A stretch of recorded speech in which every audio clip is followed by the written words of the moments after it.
We are live on Patriots Central Radio, another off-season edition, back after a little hiatus. Matt LePan here with Brian Phillips. Brian, it's summertime, and you got a beautiful hat on. How you doing today, bud? Oh, you like that? It's already getting dirty, but yeah, got the throwback. Man, I'm doing good. 2 weeks out from training camp. I believe, 2 weeks from tomorrow, I think. 2 weeks from tomorrow, the start of Patriots training camp. The best time of the year. Don't let anyone tell you Christmas or New Year's or anything. The best time of the year is when training camp starts, and it's 2 weeks away. So with it 2 weeks away, we're going to start this week kind of looking at the Patriots season. We're going to go around the AFC East tonight. We're going to have myself and Brian go through the rosters, go through some of the matchups, which teams can maybe challenge the Patriots a little bit. You know, I don't think anybody is really going to challenge them too much. I assume Brian feels the same way. And then we have a resident Bills expert, Brian Harrington, behind the glass. We're going to bring him in a little bit later. But now let's just get right into it. Obviously, you know, there's been a little bit of hubbub around the Patriots. One best game of the year at the ESPY is one of the most garbage events of the year. You know, that is what it is. It looked like the Patriots got, obviously they had the best game of the year. The Super Bowl was still one of the best games I've ever seen. So I think that was worth it. You've seen Rob Gronkowski come out with the Gronk ball. So now you can throw a football and listen to music at the same time because we all wanted that. And Tom Brady said he wants to play in China. That's about it. I don't know any other news that you could think of, Brian? Highlight of the ESPYs, I didn't watch most of it, but I guess when I saw the timeline exploding with the Julian Edelman, Peyton Manning comment of Peyton's killing it tonight. What did he say? We are indoors though. That's gold. But no, see, these are the straws we have to grasp for when you're 2 weeks out in the middle of July waiting for training camp to get here. It's brutal. But yeah, I mean, where do you want to start with this AFC East? I think we all know the team that we feel is going to finish out on top. You want to just start out with the bottom? Yeah, we will start with the basement of the AFC East, and to nobody's surprise, it is the New York Jets. Everyone in Patriots Nation loves to hear that the Jets are in the cellar. My God, this roster is bad, Brian. Last year, this team, they didn't have a quarterback. This year, they still don't have a quarterback. They still have Todd Bowles as their coach. They still have Mike Maccagnan as their general manager. I think they actually had a halfway decent draft. They took Jamal Adams, who I was extremely high on. He was my number 2 player overall. They got a little deeper. They took Marcus May as well. I think that was a really nice pick for them. Jordan Leggett came in from Clemson, guy who I thought was on the Patriots' radar for people who watch back to our draft shows. But you look at the rest of this roster, and in the pre-show we were talking, and I believe the term I used was hot garbage. Josh McCown is the upgraded quarterback. In his 15th year is the upgrade over Bryce Petty and Christian Hackenberg. There's so many negative storylines to this team, Brian. What's the most glaring need that you see in this team and why they're going to be in the basement? Well, I think to call their roster hot garbage is a little kind. There's absolutely nothing hot about this roster whatsoever. And when we say they're in the basement, they're in that weird, dingy, gross. There was probably some kind of leakage or something years ago that was never taken care of. And it's mold, and they're it's more gross. In a crawl space than it's a musky crawl. There's spiders everywhere. They're nice players. Jamal Adams, you can't fault them for going. I mean, they most likely just went best player available there. But I do not understand the Marcus May draft pick. It's probably around the where he could have gone. It's probably towards the higher end of where a lot of people were projecting him. But when you just took a safety and you've got this roster, we'll go through it, but there are so many deficiencies. To grab 2 safeties makes absolutely zero sense to me, especially when you're trading away Calvin Pryor. You had Calvin Pryor in the house. You at least didn't have to worry about it this year. Go linebacker. Subtraction, though. Calvin Pryor. Oh, my God. He I understand. So far. He is a bad player, but, man, we'll go through it. Right off the bat, the strength of this team obviously is their defensive line, not so much their edge rushers because they're really poor in that department actually, but they've got those three guys in the middle. In my opinion, one of the best linemen in football. But Leonard Williams is like that one guy in the division I wish I could have on the Patriots. So he's my favorite player to watch on the Jets, and probably my favorite player to watch in the division outside of the Patriots. The guy has a high motor. He reminds us. I know you'll probably agree with Richard Seymour with his size and ability to play on the inside, play that 3-tech. We've even seen him kick outside, but if Sheldon Richardson, there's so much skill there, but he's been on the trade block for a year and a half, and then Mo Wilkerson with that massive contract. But with how deep this draft was, to not go edge or get a skill position player on the offense, which I can't even look at this offense. It's disgusting. I don't understand two safeties when you have so many other needs everywhere else. Yeah, I think that their defensive line, I mean, you said it. When you go Richardson and Wilkerson and Williams, it's a very good defensive line when they want to be. Exactly. When they're happy. Exactly. Muhammad Wilkerson is arguably, when he's dialed in, one of the most dominant defensive linemen in the NFL. He's up there in that upper echelon when he wants to be. 2 years ago, he spied Tyrod Taylor. Yeah, he's insane. He's athletic. He's big. He's strong. He's just not happy, and I don't think that Todd Bowles is doing anything to really corral that team.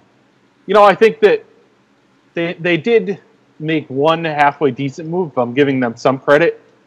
Bring back Demario Davis. I know you mentioned the prior trade. They got a guy who, for them, I mean, he's a starting linebacker for them. He's going to start in the middle of that 3-4 right next to Darron Lee. And I love Darron Lee. I think that the two of them together bring a little bit of athleticism, looking for some sort of silver lining in this team. But, we mentioned Adams in May. Adams is still unsigned. He's the last guy that hasn't signed. And they're just not really progressing. You look at, you mentioned not getting an offensive piece. I mentioned Leggett. That was probably their biggest offensive addition. You look at their receiver depth chart. Quincy Enunwa, probably your number one. It's just a chart. Jalen Marshall, Sharon Peak, Ardarius Stewart. Some people were very high on. I like Ardarius Stewart. I like him. I was on him. He's Quincy Enunwa, just a little bit more athletic. He kind of had that Martavis Bryant like take the short ones to the house thing for me. I don't know. It's probably. Then they brought in Devin Street, Marquez Wilson, and then they brought in KD Cannon as well. I was a KD Cannon guy, but you need a quarterback that could throw him the ball. He's not a guy that runs good routes. He just takes the top off the defense. And I mean, quarterback is it's a joke. Offensive line, Kevin Beachum is starting at probably a left tackle. Yeah. Well, they're now on the interior. They're okay on the inside. The guard spots, Brian Winters and James Carpenter, two veterans. They're solid. That is the nicest thing I can say. Then Wesley Johnson's your center, though, and they just let go their offensive signal caller, Nick Mangold. Yeah. And then they let go of their defensive signal caller in new Patriot David Harris. Right. There's just no redeeming quality about this Jets team, and I'm sorry, Jets fan. I wish I could bring better news to you, but there's just no redeeming quality about your team. There's none. Bilal Powell. That's literally the only part of the offense I can actually stomach watching. He's effective. He's an effective runner. But in typical Jets fashion, they outthink themselves and play too much Matt Forte and don't make Bilal Powell the featured back like they should have last year. One of the more underrated pass-catching backs in football. I mean, the guy was nasty. We even saw it in short spurts in that 4-minute window where it was a close game against the Pats towards the end of the year there in the first quarter. But yeah, it's bad. Now, as far as the quarterback situation with Josh McCown, it could be worse. It could be worse. Could it? He's going to get hurt week. He's going to get hurt week 1 or 2, and then you're going to be back to a battle between Bryce Petty and Christian Hackenberg. They're very clearly tanking. Very clearly. And they better hope that one of these guys at the top of this draft is a real quarterback in 2018. You have Sam Darnold, you have Josh Rosen, you have Josh Allen, all guys with big arms, all guys with a lot of hype. One of them's talking about going back to school in Sam Darnold. And the other two, one comes from an air raid offense at UCLA. We've seen how that's turned out. And the other one's from Wyoming. He's a good player. I really like what Allen has to bring. I think he can eventually be an NFL quarterback, but I don't think that he's a guy that you take number 1 overall, plug and play. And that's what the Jets are going to need next year. This is going to be a long, long rebuild for Jets fans. And really, I think we've already spent too much time on them. Yeah, can we not? Can we just Let's stop? get on to the teams that might be... Real quick. How many wins, though? Can we set an over-under? We'll set the over-under at 3.5. Under. For sure under. Under, agreed. I think the over-under has to be set at 2.5, and I'm probably taking... Yeah, that's probably a better number. I would still probably take the under. I'm thinking they're a 2-14 team, but they can eke out a third win. They're somewhere in there. Somewhere in there. I'm trying not to sound like a complete homer here, but right. This is a rough Jets team. Notice the smiles on our faces, though, as we... Oh, absolutely. There's nothing better than seeing the Jets. Their owner is now different because Woody Johnson is the U.S. ambassador to the UK. You can't get much worse, but is it ever good changing an owner in mid off season? Like I said, we've spent too much time on a team that's probably going to win 1 or 2 games. Let's get on. This is where it gets a little intriguing because you and I have differing views here on who's going to go second, third in the AFC East. I personally think Buffalo is going to overtake Miami this year. I think Miami has a good roster in terms of talent. I don't think they're very well put together in terms of completion of that talent on the field. I think Buffalo, as crazy as this sounds, is a little more polished. That offensive line is better for me. And I think that's where my difference is really is both lines are better in Buffalo, and I think that's obviously where you build a team. And if I had to take Taylor versus Tannehill, Tannehill's going to put up the stats. Taylor might win you more games. I think that Tannehill has always been a stats guy that he's gotten better. I'll give him that. He's gotten better. But has he gotten to the level where he's not going to have that Andrew Luck style fourth quarter, teams driving to try to win it, throws a killer pick, and game over, the Dolphins lose? Well, we'll see. We'll see. So if you're looking at the lines, let me do the shameless plug here. So for the last week or so, and probably for the next week and a half or so, I've been doing a series for Pat's Pulpit, where you can find my work, grading all the position groups of all the 13 opponents the Patriots will face in the regular season this year. And I've been having other people fill out this Google form and everything. So I've been compiling data of where people are ranking these 1 through 13. Simple ranking. There's not even really a criteria or a statistical, format for it. It's just where would you rank these teams and these positions. And when I do all the averages for the rankings, the best roster, obviously, it comes out pretty much like a strength of schedule ranking. And the highest rated team in the ranking is Miami. They come in at the eighth highest team that the Patriots will play this year. And then and our producer Brian's going to be real thrilled with me here. I got Buffalo comes in, and now I'm going by the numbers here. Buffalo comes in at 12 with the Jets at 13. Just by looking at the units, when it comes to the lines, I kind of split it up between interior and edge, and then guard center, so interior offensive line and tackles.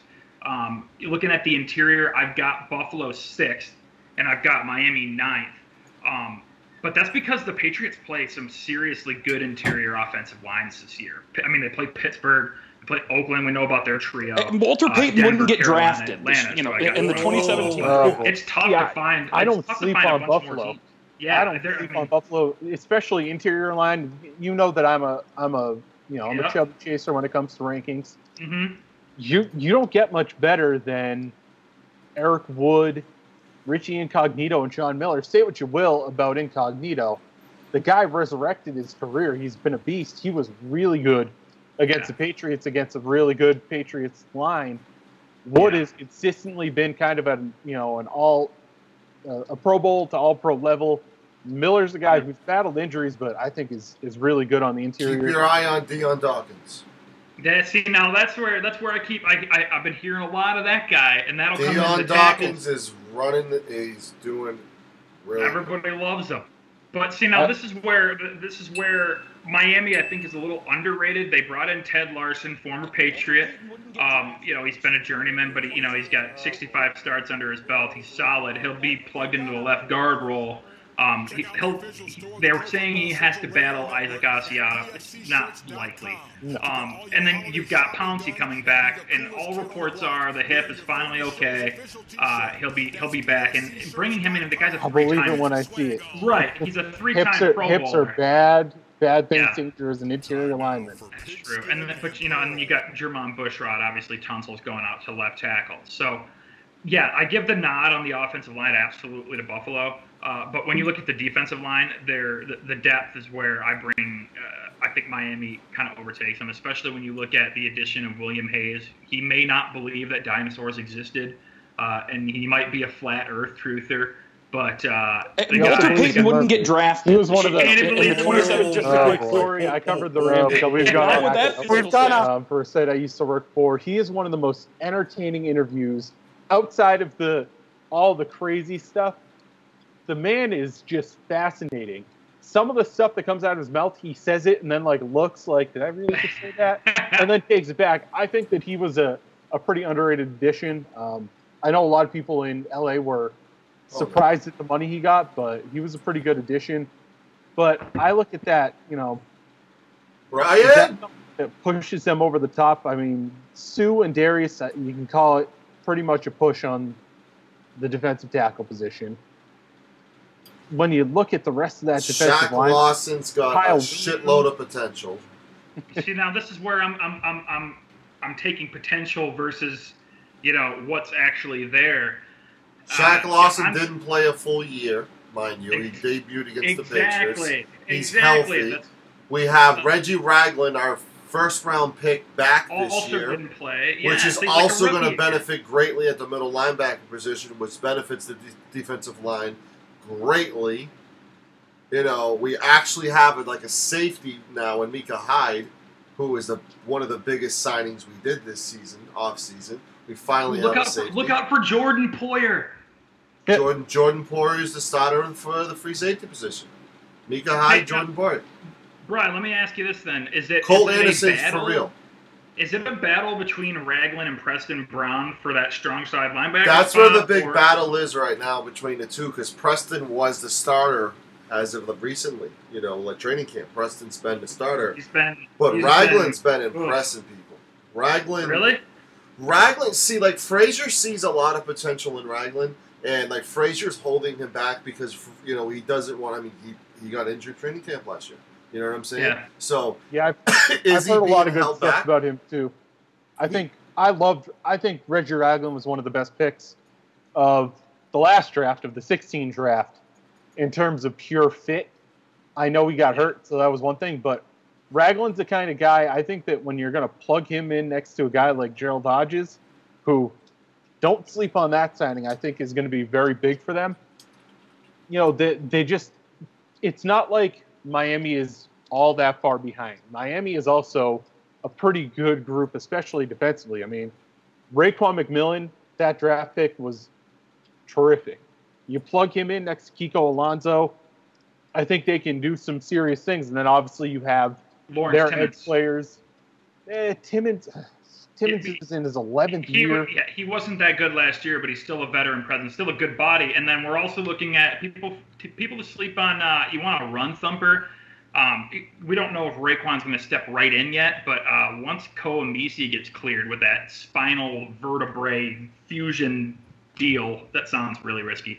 That's just another layer of depth. And this is where I'm going. I'm going with depth and proven years of NFL experience over guys that, are coming on like Shaq Lawson and Reggie Ragland. That's why I've got Miami ranked ahead in these positional battles. And the offensive side as well? Well, let's go over it. Matt, what do you think Let's about... do it, guys! Yeah, let's do this Let's thing! go! Woo!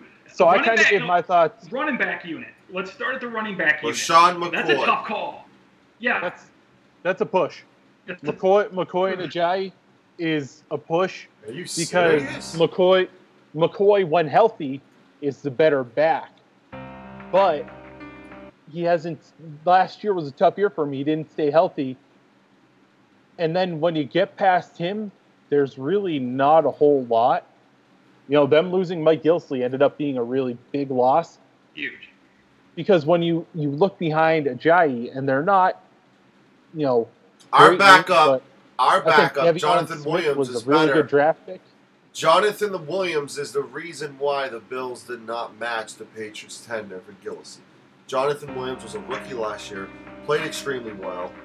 Pop-ups galore going on right now on Patriot Central Radio Live with sad music in the background. Jonathan Williams impressed the Buffalo Bills brass so much on tape because there's a whole new coaching staff. We're starting from scratch. And we have another first-round pick of next year. And we have Zay Jones, who's looking really, really good right now. We haven't gotten there yet. We're not at the wide receiver position yet? All right. Yeah, we're talking running back still. We're at the running back position. The Let me Buffalo weigh in Bills. here, then. We have LaShawn McCoy, Jonathan, Mr. Williams, and Joe Banyard are our three running backs. But we have the best fullback in the NFL, and Patrick DeMarco. And Mike Tolbert, who's a... Mike Tolbert. You got Mike Tolbert's a Pro peg Bowler. with legs. So we got big two fat players. Mike Tolbert. I love him. Patrick Love Mike DeMarco, to quote Scott Karasik, co-host of Falcons, the podcast. Oh, God, here we go. Network, Patrick DeMarco was the best fullback in the NFL and the biggest loss the Falcons will ever. Except he's not that. He's a very good pass catcher. He's an okay blocker. Mike He's no Tolbert. James Is that- Devlin. He's no James Devlin. If we run a pistol, you're saying James Devlin's better than Patrick DeMarco? A better blocker? Yeah, absolutely. Oh, better player. If you had to choose one player, Patrick DeMarco or James Devlin, who would you pick? You can't ask. I'm horribly I just biased did. here. He's Horribly. a 5-year player. I'm taking James Devlin in the neck roll. You're taking. It really depends, Brian. It really depends on the offense, though. Nah. Patrick DeMarco in the Patriots offense versus the Falcons offense or the Bills offense is going to be used completely differently. I don't know why you're saying the Bills are definitely going to throw to the fullback more because they don't necessarily have that standout tight end. Charles Clay's on his team. We have Charles Clay. Has Charles Clay lived up to the terrible offer sheet that they matched? He has been the best tight end we've had since Jay Ramirez, and that's saying something. Jay Ramirez was our best tight end for a long time, and that was back in 2004, 5. Are you saying Remersma? Jay Ramirez. I think you're Ramirez. Like, is that the Western New York pronunciation? Yeah. Okay. Rizma.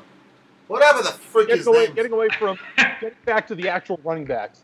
All right, McCoy and Ajayi. I think Ajayi is, from all reports, obviously I'm not at Dolphins camp, but who had better numbers last year, has trimmed down and has worked on his pass catching ability. I think the Devion Smith pick is going to take a little bit of a load off of Ajayi. I don't think he's going to need to make those, 3rd and 1, 2nd and 4 beatings. He's not going to need to take that. Devion Smith is the guy who can come in and do that. I think that when you look at it, Smith just slightly slightly ahead of Williams for me. I've never been a huge Williams guy. I think that he has a lot of LeGarrette Blunt in him. Yeah, Y'all man, know- see, now, y'all know how You're not a Williams- Jonathan Williams was- fan? I'm No, not. Damian He's 1 Williams. year is- in the you're league. talking- You're so judgmental, man. He's a in college. rookie last year. I didn't like him in college. Wow, you're so judgmental. You're talking about the wrong Williams in this argument. The argument is, the whole unit. You have to give the nod to Miami because, yes, you've got LaShawn McCoy who's a 10, but you've got Jay Ajayi as an 8. You've got Kenyon Drake as a third down back. He's a 6, and you've got Damian Williams who was Miami's version of Mike Gillislee last year. He was their inside the 5, inside the red zone runner. They ran that little H-back offset, quick handoff deal to Damian Williams. Benyo's been pretty good. Like, he was playing pretty good for Jaguars last year. He wasn't horrible. Who? Joe Banyard played for the Jaguars last year. Okay, I don't see. Once we hit the Joe Banyard, I think we got to move on. We haven't hit the Cedric O'Neal or Jordan Johnsons yet, so. Oh boy. See, Davion Smith, I don't think is going to make the roster. I don't think they're going to have. He's not going to be able to contribute on special teams enough for them. From what I saw at Michigan, anyway. I love the guy. The guy's a bulldog, but with that, they gave Damian Williams that restricted free agent tender. And then you got Kenyon Drake who can bust a wheel route off of over Kyle Van Noy and Tyrod Taylor was very good friends with a quarterback of yours. You just acquired him this offseason. We had him for a while. I don't remember his name. We only wasted a first-round draft pick on him. Are you guys concerned at all that Tyrod knows him very well? So let's be honest. He sucks at pass defense. That's been his issue since college. He played in college. He wasn't good at pass defense. So the pass defense, as a Bills fan, he got beat deep a lot. What fear do you guys have that when we play you twice a year that Tyrod's not going to pick on? Matt, I think you can take that one.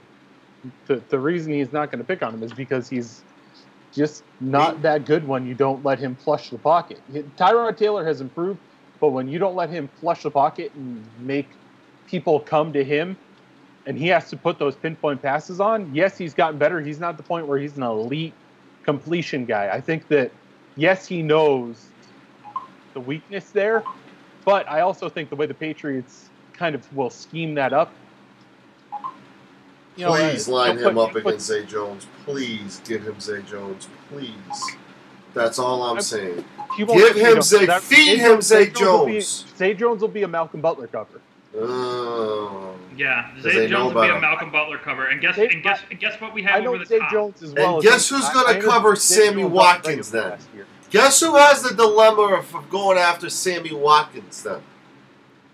You're damn right. The same one who went up against him in training camp and OTAs and practice every freaking game, Gilmore Watkins.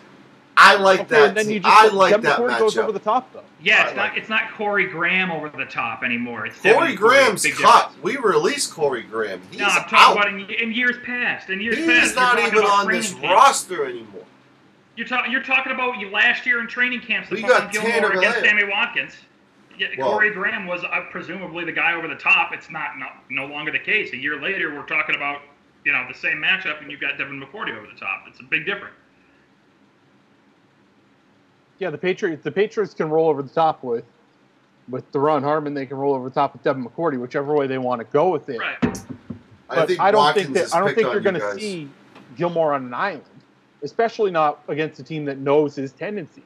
And can we also stop acting like we can't put him on an island? I mean, the guy clearly can. I think we got a little case of sour grapes here from producer Brian. No, we have proven game film that whenever there's a big play involved, Gilmore gets burnt. And Gilmore wanted so much money NFL player that we didn't even franchise tag him for a reason. Then you're going to... Listen, I'm going to give you guys... You couldn't afford a franchise tag him. I'm going to pull this audio. I'm going to give you guys 5 weeks into the season before you want Gilmore gone. Who were you 5 going to weeks. cut to franchise tag him if you even wanted to? You couldn't. We didn't use the franchise tag this You offseason. didn't have the money for him. You We spent didn't use all it. your We money had on the Marcel franchise tag Darius. available. He wasn't worth the money he was asking for. Well, regardless, you can't make the argument because you didn't have the cap room because you guys spent money like crazy on your defensive line and watched Marcel Darius sit out with drug suspension. I'd rather talk about Brandon Marshall revealing that the Patriots were very into Matt Forte a couple seasons. What are your thoughts on that? Of course they were. The Patriots made it very well known. The Patriots were pissed. They showed a ton of interest in him. They had him in more than once. They made him, from all reports, a pretty lucrative offer. And it just couldn't touch the Jets' offer. How would you feel if you turned down the Patriots to play for the Jets? How do you think Matt Forte's feeling right now? He went for the. Here's the thing with Matt Forte. You look at what he did. Matt Forte went for the money. We all saw it. And since then, you can tell he's kind of quit. He's not the same player. He's not as strong. He's not as fast. He doesn't have that drive that he consistently showed. I think that comes with the territory of being on arguably the worst team in football. He's depressed. Yeah, he knows. I think he probably knows in his heart of hearts that he made a mistake in terms of where he's selected to go. But in the end, he's a guy who is now making good money to really not do much on that team. And he's just locking down money at this point, playing out the tail end of his career. You might see him once that contract runs out, latch on somewhere for like 1 year at the vet minimum, try to latch on with a winning team, with a Patriots team, with an Oakland team, a Falcons team, something like that, and try to chase a ring. But he made the wrong decision. Now you can tell it's broken him a little bit in terms of spirit. Are we allowed to talk about positive news like the Buffalo Bills' young receiving core and how they're underrated and they don't get a lot of credit? We were getting there, and then you got us back onto Matt Forte. Yeah, they can be underrated. They can be underrated all they want. They're still not even close. Not even. So I'm going to go to my Brian and the Phillips. Jim Brown shouldn't be drafted like Arlad's chart here. Jim Brown. And we're looking at Zay Jones, Corey Brown, Walter Powell, Brandon Tate, Rod Streeter. Whoa. What are we doing here? Andre Holmes, Sammy Watkins. Brandon Tate and Rod Streeter. This is Bill's Central Radio, isn't it? The Bills Mafia quit on me. Bill's Mafia here. Literally, the founder of Bill's Mafia. We're bringing up Philly Brown in this? Really? What about Andre Holmes? What about Andre Holmes? Do you think Andre Holmes, was a free agent addition? Corey Brown has showed. Corey Brown's a speedy target for the Panthers. Was pretty good. Zay Jones, Sammy Watkins. What grade do you two give the Buffalo Bills wide receiver from an A to F? A to F. Don't even throw any. Right. Well, I'm looking at where I rank him in the 13 receiving cores they're going to be the Patriots are going to face this year. I've got them 10th, and I've got Miami 4th. Jesus. I mean, we're talking in Miami, we're talking about Jarvis Landry, arguably the best slot receiver in football last year. Devontae Parker is blowing up. He's going to have a huge year. Huge. Kenny Stills, the deep threat. I'm pretty sure he averages 90 yards a catch. And then even the tight end situation, they have more of a receiving, with Julius Thomas, Anthony Fasano, more of a receiving threat there, too. Come on, receiving threat Anthony Fasano. What year is this, 2007? Okay, if we're talking about tight end twos, we're Fasano or Nick O'Leary. I'm going Fasano. Hey, do you know who Nick O'Leary's grandfather is? Yeah, Stop Jack. that nonsense. What's up, Jack? Golden Bear. Okay, so here's the thing. Yes, and if we're looking at wide receivers, yes, Miami ranks over Buffalo for me. I think that, like you said, Landry, he speaks for himself. His play, he's one of the better. So you rate Landry over Watkins? Let me finish. Because I have some good things to say about the Bills receivers. CNN over here this show. Well, that makes one of us. So Landry, obviously, I like. He's a great route runner, plays with fire, all that. Devontae Parker, the upside is unlimited. The potential is unlimited with him. 6'3", 212 pounds, only in his third year. he needs to put together for me before I crown him. A lot of people are crowning him this offseason. I want to see him put together. There was a talk last year that he was going to take a step forward, and he didn't in spots. I think that Stills is a guy who, flies under the radar, but he was a good target. That's a Tannehill kind of guy, a guy who is going to take top off that defense. He'll be able to throw it up to him. In Buffalo, Watkins, I think, again, a guy who needs to stay healthy, needs to kind of put it together. He is a good player. I'm not dubbing him a great player. I think that he's good. He's got all the athleticism in the world. I think that a little bit of his problem comes with the fact that, I mentioned it earlier. Tyrod Taylor's not that elite, put the ball on you kind of guy. And Watkins seems to, at this point in his career, be a guy who needs the ball on him. When you get into a guy like Zay Jones, I've done a lot of work with East Carolina over the past 3 or 4 years. 3 years ago, I said Zay Jones was worthy of a first-round pick. I was off by a little bit, but I think that Zay is one of the better route runners that came out of this past draft class. I think that he's going to be the hey, Matt LePen, who has the most receptions in is it ACC history? Who's that? No, it's NCAA history. NCAA. Who has the most receptions in NCAA That's history? Zay Jones. Who is he topped Ryan Broyles' record? Because Ryan Broyles was so excellent in Detroit. No. That is the worst stat. Ryan Broyles was a steal in Oklahoma. Broyles was passed by Justin Hardy. Oh, another top example. Carolina guy. But no, I think that what the difference is with a lot of those guys is that Zay is a more polished route runner, and he's a more physical guy than a lot of those guys who made the reception at the line. I worked very closely with Justin when he was the guy at East Carolina, Justin Hardy, and I was more impressed with Zay Jones because he's a bigger, more physical guy, but he still runs those precision routes. I think that's a good addition. He'll be that go-to guy. Holmes is a good help. He's a guy who, if Taylor can get him the ball a little bit deeper, it's going to be good for that offense. It'll clear up some room underneath for Clay Jones. Too. But Tannehill has more weapons at his disposal. I'm not going to say Anthony Fasano is a weapon.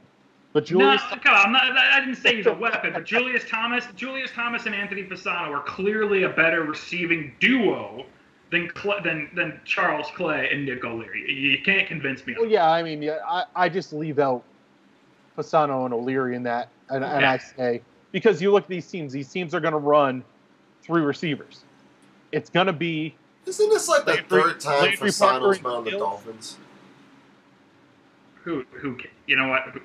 Who knows? Who cares? It's Anthony Fasano. He played with Parcells in Miami. I don't think he's been around that long. Yeah. Parcells acquired him from the Cowboys. Again, when he went from Miami to the Cowboys. Miami traded him to the Cowboys for Parcells. Yeah, it is. It's his 12th year in the league. Yeah. Oh, my God. But so that's why I say I leave them out. But when you look at the 3 receivers on either side, so you go Landry, Parker, Stills, and then you go with, Julius Thomas. That 4 does get the nod over Watkins, Jones, and Holmes, along with Clay for me.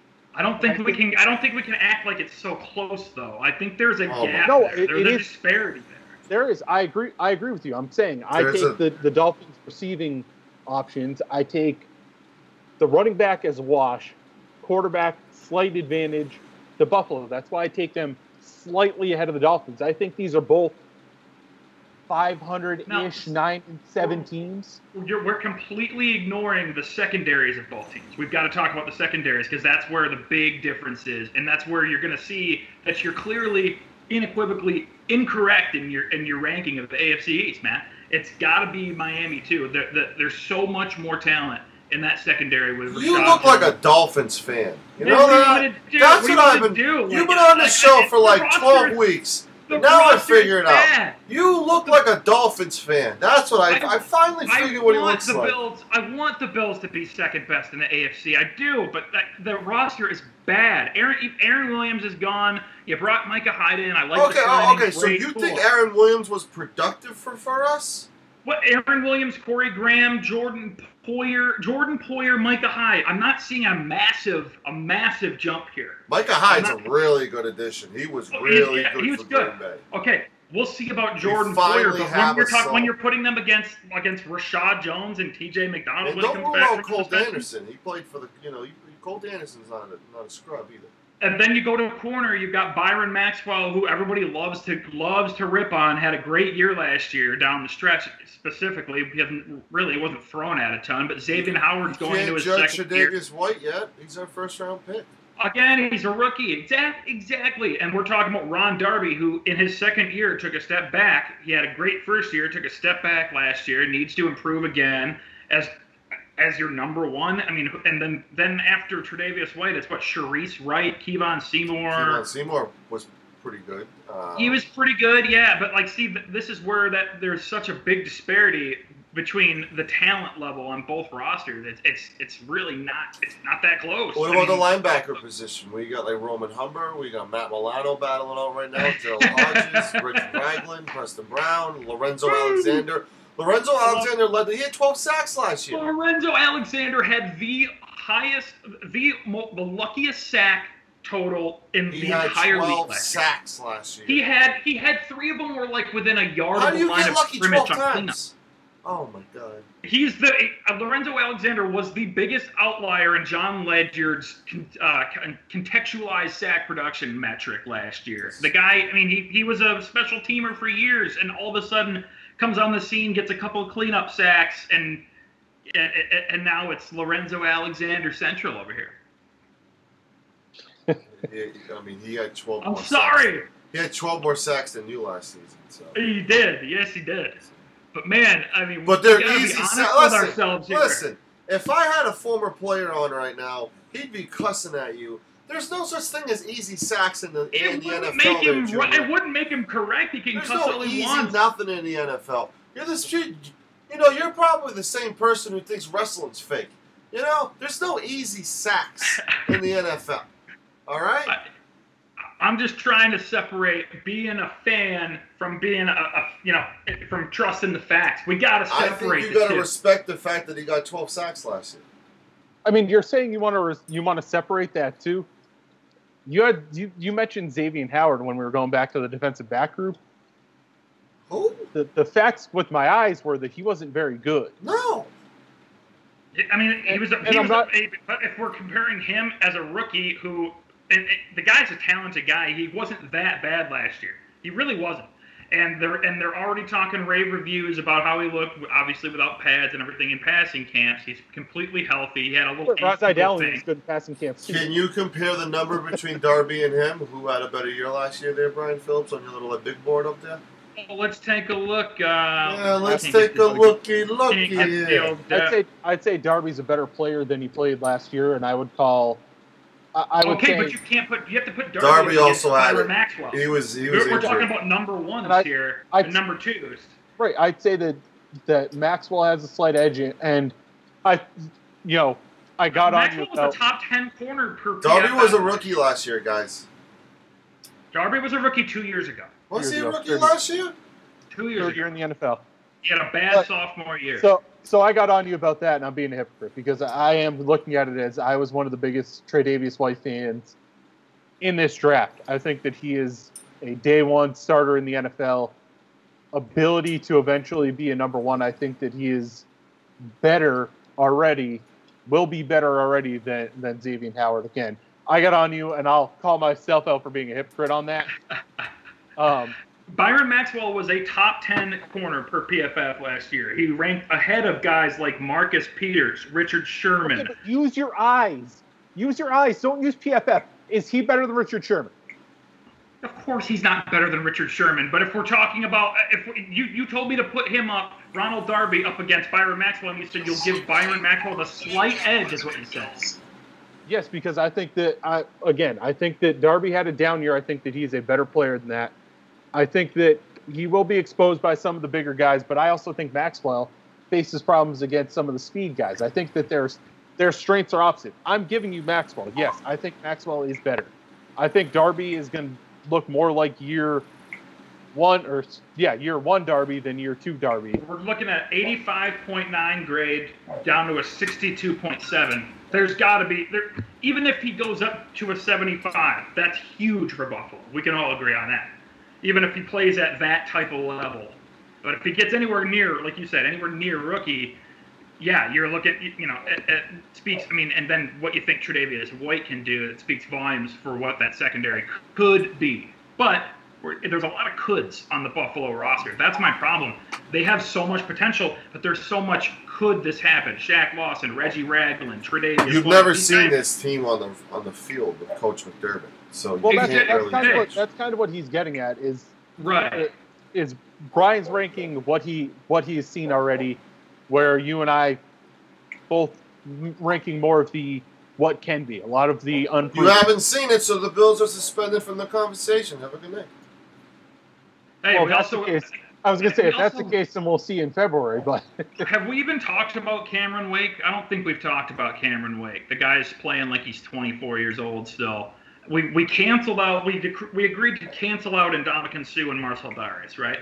Yep. Like complete cancel out because both of them, you don't know what you're getting on any given day. They earn like a GDP of a small Caribbean country in their contracts.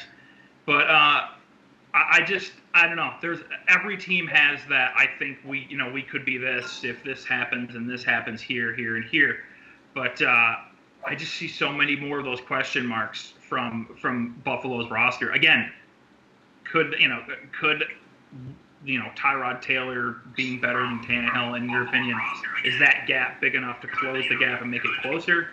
I don't know. I actually have Tannehill ranked ahead of Taylor on my rankings just because of the weapons that he's got. So that's where I'm at with it. Again, I think that in terms of raw ability and yards and touchdowns, you're going to get more at Tannehill, but you're also going to get those bad decisions, and that's where you're going to drop a few games. And again, I'm not saying like Miami is going to be a 4-12 team, and Buffalo is going to be like 15-1. These are two teams that are going to be right in that 9-6 window, and I think that a Tannehill mistake here and there versus I don't want to call it Taylor win because I think that he's going to rely pretty heavily on that run game, but I think that I'm splitting hairs in this decision. I'm not saying like these are two teams that are miles apart. I'm looking at a team that in Buffalo is probably going to be around 8-8, 9-6. Same with Miami. I give the slight edge because of what can be to Buffalo. That's my personal opinion. In the end, neither one of these teams really makes much of a difference to me. Both are still miles away from competing with the Patriots, which is honestly what the show is about. Is obviously Patriot Central. I think if I had to pick regular season win-loss, I would put Buffalo at 9-6. I'd put Miami at 8.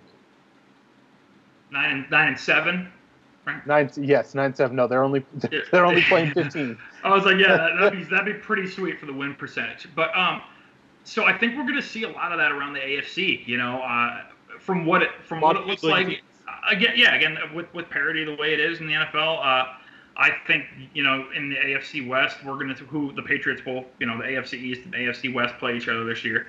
I think we'll see a lot of the same stuff. I think we see Oakland come back down to earth a little bit. I think we see the Chargers moving up a bit. So that wild card, I think Miami and Buffalo will both be in the wild card discussion going into December, or in the middle of November is really when all those AFC matchups start. AFC East intra-division matchups start happening. So everything's going to be decided late in the year with how they've got the schedules these days. But did you want to take a quick look? I mean, who else on the schedule are you really looking at? I don't know if we're getting ahead of ourselves, but I mean, other teams that are standing out to you on the schedule this year. I mean, this is definitely getting into a little bit of what we're going to do next week when we preview the Patriots heavily and preview training camp and all that. But if you're looking at some games to watch, there's a stretch where the Patriots, they have that, again, that vaunted stretch where they go 5 out of 6 on the road. At Denver, Sunday night. At Oakland, at Mexico City against Oakland. They come home for the Dolphins. At the Bills, which, in the beginning of December is never easy. There's snow flying. There's dildos being thrown on the field. Then you go to the Dolphins, which, again, when you get the Dolphins late in the year at Miami, it always gives the Patriots problems. I'm not saying that they're going to beat them, but it's one that gives them problems. And then you go at the Steelers on December 17th. That stretch is brutal. And I also think that the Raiders, I don't see the step back. I see them being about the same team. And you don't have Carr going down at the end of the year. I don't think that they're a team that you can necessarily sleep on. I think that Oakland game in Mexico City a little bit before Thanksgiving is going to be a real barometer of what the AFC is going to shake down to be, because I think that's your AFC Championship game preview. Okay. And I know we're getting into it next week, but I will tell you, I do not have Oakland winning the division in the AFC West. Oh, you're falling into the Chargers trap? I set the Chargers trap. on this show, on the schedule release show, I set that Chargers trap. But we got some more hot takes for you next week, next week's show when we go around the rest of the schedule. But definitely, I have a hot take. I have a couple hot takes on the first 3 weeks of the season that I've let out there before and have kind of gone under discussed. We'll get back into those, but looking more at the Patriots' weaknesses. So again, we're going to get into this, but we talked about the strengths and weaknesses and where these teams are going to rank. Obviously, we have the Patriots going first. I think looking at their schedule, it's going to be a tough year for them to do that 14-2, 13-3. I think they do end up in that 13-3 range. 12-4 isn't out of the question, but I'll go out on early limb and say 13-3. But the weaknesses on this roster, there aren't many, but where do you see them being? Well, so when I did this ranking, and I've got their all the roster by by position groups and everything, and the averages. Atlanta came in number 1, and their average positional rank was 4.18 out of 13. So they were number 1. Pitt was number 2 at 4.64. And all the way down, the Jets were at 11.3. So that's what they average. That's how bad the Jets roster is. When I did the same rankings with the Pats on every position group, trying to be as objective as I could, and I'm probably more harsh in some areas, just to try to be a little more objective, I came up with an average of 3.27. So they're a full point above the best roster that they're going to face this year. The lowest grade I gave out any of the units was a 9, and it was in the interior offensive line, and it's what we talked about earlier. They really they face a lot of really good units. I've got a lot of big questions in there. Yeah, and my whole rankings actually coincidentally will come out. It will come out tomorrow at around 9 o'clock Eastern in the morning. So you'll see that on Pat's Pulpit, but. Yeah, the interior offensive line, and just because there's question marks, David Andrews, you got the contract, and my concerns with him are those speed rushers, those big speed rushers that are in the NFL right now. The Leonard Williamses, they're not facing Geno Atkins like they did last year, but J.J. Watt's back. Guys, we saw it. Right, we saw what guys like Whitney Merciless did on the inside when he kicked in on passing downs in the playoffs. Stephon Tuitt for Pittsburgh, Cam Hayward's back for Pittsburgh, and Joe Thuney, a big second year from him, and this unit vaults up my list. Obviously, Shaq Mason has some of those same problems that we talk about with Andrews, but his athleticism and everything, there's a lot of potential. See, there. Mason is my big question, right? Okay. I watched him play last year, and he had the best year of his career by every metric. You look at it, when you watch him play, he was the most dominant he's been. PFF ranked him high. Football Outsiders ranked him high. You look at everywhere ranked him extremely high. And it was a big jump. Everyone talked about Mhm. Marcus Cannon, how big the jump was there. The jump for Shaq Mason was just as big. Can he sustain that, or is he going to go back kind of water finding its level? Is this what he is, or is he back to, kind of that good but not great right guard? That right side of the offensive line is a big thing to watch for the Patriots. That's, if water seeks its level, then those guys are bound to take a bit of a step back. Well, let me ask you this then. So the reports of right before Derek Rivers was taken, the reports of Bill Belichick and company being on and being very interested in Dan Freeney, the guard from Indiana, who ended up going to San Diego. If that draft pick happens, where do you see training camp? Where do you see the training camp battle? How do you see that ironing out? Do you think Dan Freeney beats Joe Thuney or Shaq Mason out for one of those jobs? I think Feeney would have beaten at least one of them out. Yes, I was very high. How about this? Shaq Mason, center. Dan Feeney, right Well, guard. that's kind of where you're looking, because you look back at when Shaq Mason was drafted, the famous picture of Dante Scarnecchia at his pro day down Georgia Tech taking snaps from him under center. And Joe Thuney, too. Yep, Thuney played center in college with Jacoby Brissett, so you would have a little more versatility in there. I've never been the biggest Andrews fan, but I see why the Patriots like him. I see why they gave him the money. They were interested in Feeney, and they were interested as well. If you look at reports in my guy Pat Elflein, those guys went back to back. Yeah. And the Patriots were trying to trade up. So they think that their actions show that there may have been a bit of a weakness in that interior offensive line. You think maybe, but obviously there's a depth issue there behind them when you're looking at currently the guy with the most experience is James Ferentz behind them when you're talking about depth. But I don't know. My twin brother is back there, so it's okay. Oh, that's right. Yeah, your guy. Matt LePan's back there. Yeah, for people that don't know, go. Yes, Mike LePan. For people who don't know, go look up Ted Karras. Yeah. And then look up a picture of me. We bear a striking resemblance, and it's been said around Gillette Stadium when I'm there on game day. Interior offensive line is definitely the problem, and when you look defensively, we know what it is. It's that edge rusher. It's that pass. But from all accounts, you're going to see more of Dante Hightower over there with Harris coming in. If he's rushing the passer, and I think Rivers is a good rotational player that the Patriots got at a very good spot in the draft. I think he could have gone much higher. When you look at that, there is a little bit of what if there, but the Patriots, definitely their weakest point on the defense is that pass rush. Yeah, and I think when looking at the rankings, obviously the lowest I ranked was ninth for the interior offensive line.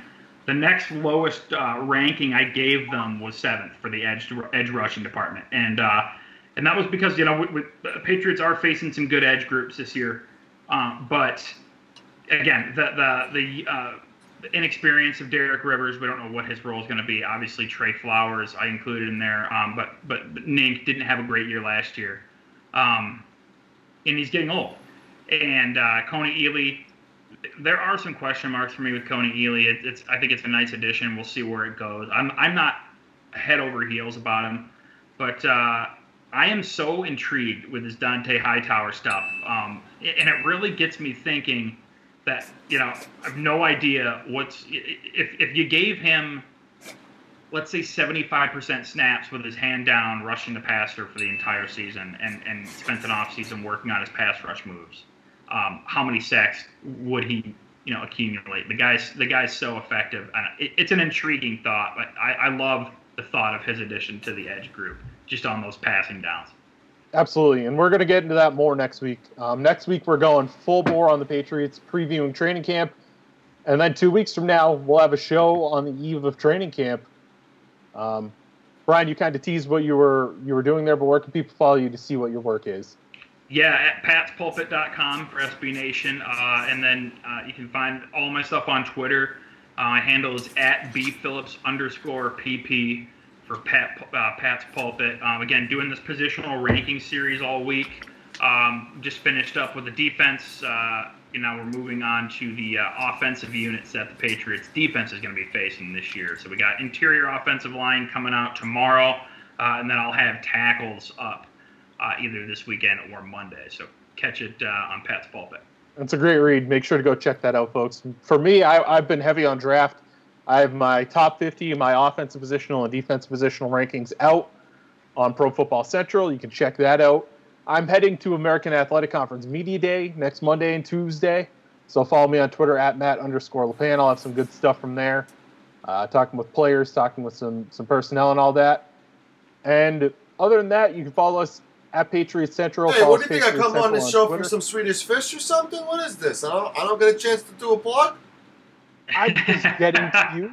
We got Patriots Hall of Famer Steve Nelson, who can potentially be the first Patriots Hall of Famer to pose in a picture with Parker, Matt's baby. That's excited. That's really excited. Matt LePan and Steve Nelson possibly together signing autographs August 12th, Odie-Palooza 2, New Bedford, Mass., Buttonwood Park. Thank you. Bring Well, your appetites. I was getting the show stuff out of the way because I knew it's a big announcement. Brian does great work running.